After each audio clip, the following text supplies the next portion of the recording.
L'essentiel de l'actualité avec Lionel Durel. Bonjour à tous, voici votre journal de la mi-journée de ce jeudi 14 février 2019, jour de la Saint-Valentin, avec la rédaction de 24matin.fr.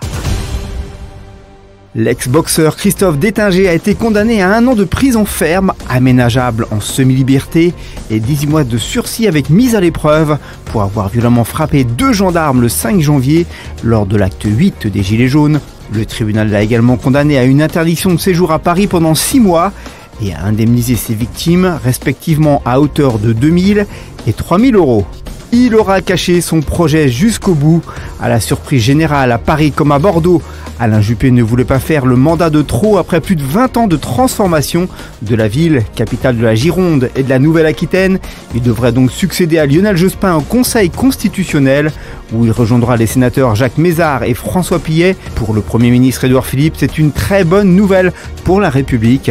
Alain Juppé a pris toute son équipe bordelaise de court. Il faudra maintenant qu'il prépare sa succession à la mairie. En recul de 0,3 points, le taux de chômage atteint son plus bas niveau en France depuis 2009 selon l'INSEE.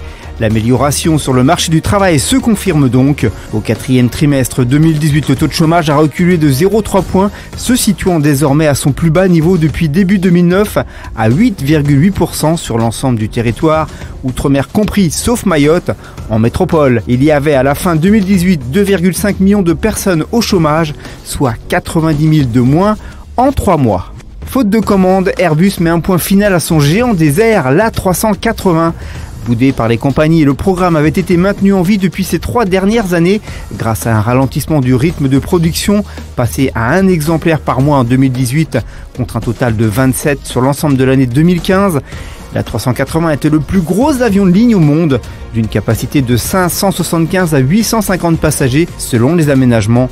Sur le plan social, l'avionneur se montre rassurant, promettant que les 3000 à 3500 salariés concernés d'ici 3 ans par la fin du programme seraient aisément reclassés en interne grâce à une production en pleine expansion. En bref, et dans le reste de l'actualité, Édouard Philippe se rendra jeudi soir et vendredi dans le Finistère pour un déplacement principalement rural où le Premier ministre doit notamment participer à une réunion locale du grand débat national censé répondre à la crise des Gilets jaunes. Édouard Philippe doit arriver ce soir à Brest où il rencontrera les principaux élus du département à la sous-préfecture selon le programme diffusé par Matignon. L'autorité autrichienne de la concurrence a annoncé l'ouverture d'une enquête pour abus de position dominante contre Amazon, en lien avec de nombreuses plaintes de marchands autrichiens concernant les pratiques du géant américain du commerce en ligne.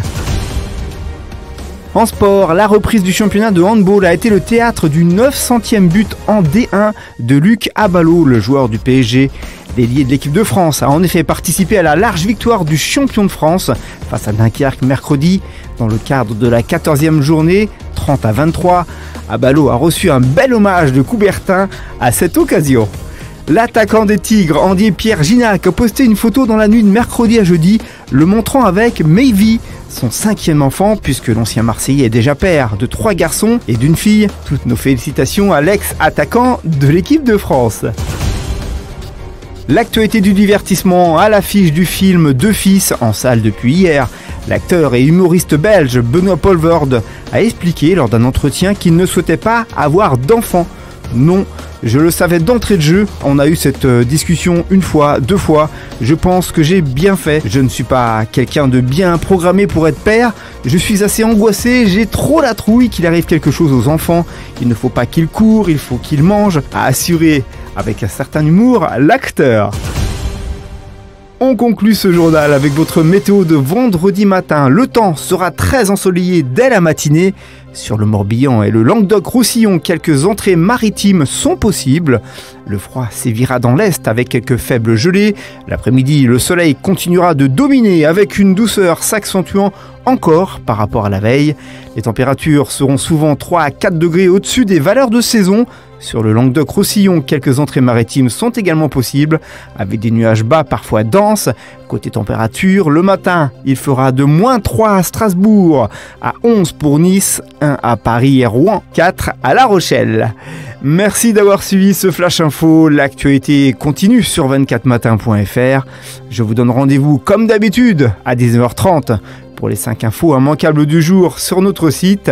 Bon après-midi à tous, à vendredi 13h pour un tout nouveau journal.